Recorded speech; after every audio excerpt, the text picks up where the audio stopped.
Yo, assalamualaikum, kembali lagi di channel Perang Damai. Perdana Menteri Jepang Fumio Kishida diminta oleh partai terbesar dan berkuasa di Jepang saat ini, Partai Demokratik Liberal atau LDP, untuk mempertimbangkan menggandakan anggaran pertahanan negara menjadi 2% dari PDB. Gara-gara kaget lihat Rusia kayaknya nih. Halo Pak Putin. Alasan permintaan penambahan anggaran itu untuk keamanan kawasan yang semakin kompleks dan parah. Partai LDP sendiri telah membuat proposal yang dipertimbangkan secara matang dan selesai minggu lalu. Dalam proposal itu juga berisi saran untuk mengembangkan kemampuan serangan balik oleh JSDF terkait upaya melumpuhkan senjata musuh.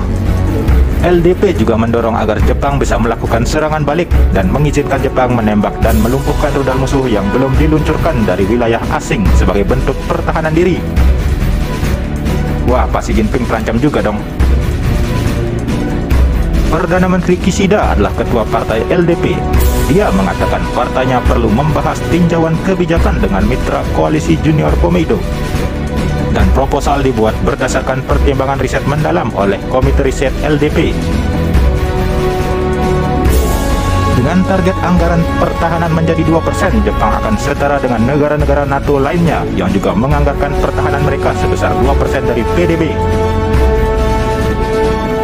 Saat ini per tahun fiskal 2022, Jepang sendiri menganggarkan 1,09% dari PDB mereka, yakni 47,2 miliar US dollar. Setara 685,58 triliun. Wah, 1%-nya Jepang banyak banget ya. Jika anggaran pertahanannya digandakan menjadi 2%, maka angkanya akan lebih dari 90 miliar US dollar per tahun fiskal. Dalam rekomendasi LDP di proposal tersebut juga menyarankan agar Jepang melonggarkan kebijakan dan pembatasan ketat soal ekspor senjata ke negara lain. Bangun dari tidur panjang nih Jepang. Sejak berakhirnya Perang Dunia Kedua, Jepang memang telah menghabiskan beberapa dekadenya dalam tidur panjang sebagai negara pasif. Kini Jepang seolah tersentak oleh serangan Rusia terhadap Ukraina, menunjukkan betapa berbahayanya negara pasif jika kelak diserang oleh ancaman dari luar. Kelamaan tidur sih Jepangnya. Karena sifat pasifnya itu, Jepang sejatinya menjadi salah satu negara beruntung yang menikmati perdamaian cukup lama hingga detik ini. Tak ada pemberontakan atau peperangan yang mereka hadapi, kendati kawasannya terkenal panas. Di sana ada Rusia, Korea Utara, hingga Cina, yang jelas bukan sekutu. Sejak tahun 45, Jepang bersembunyi di bawah ketek Amerika sih. Bahkan saat perang Korea, Jepang aman-aman aja. Namun ada satu pemimpin Jepang yang menyadari bahwa mereka tak bisa terus berlindung dengan kemampuan negara lain semisal Amerika.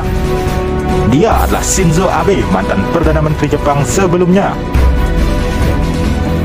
Saat masa pemerintahannya, Abe terkenal paling vokal soal penguatan dan kenaikan anggaran pertahanan Jepang.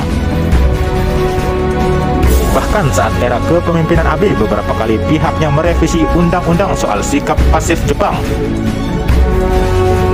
Namun kala itu, masih sangat sedikit yang mendukungnya atas upaya kenaikan anggaran lebih dari 1% dari PDB negara. Hal ini baru terjadi di era Perdana Menteri Fumio Kishida, yang beberapa waktu lalu akan mengesahkan anggaran pertahanan di angka 2% PDB pada tahun fiskal 2023. Ada survei dari Nikkei nih, 55% warga Jepang setuju kenaikan anggaran pertahanan itu.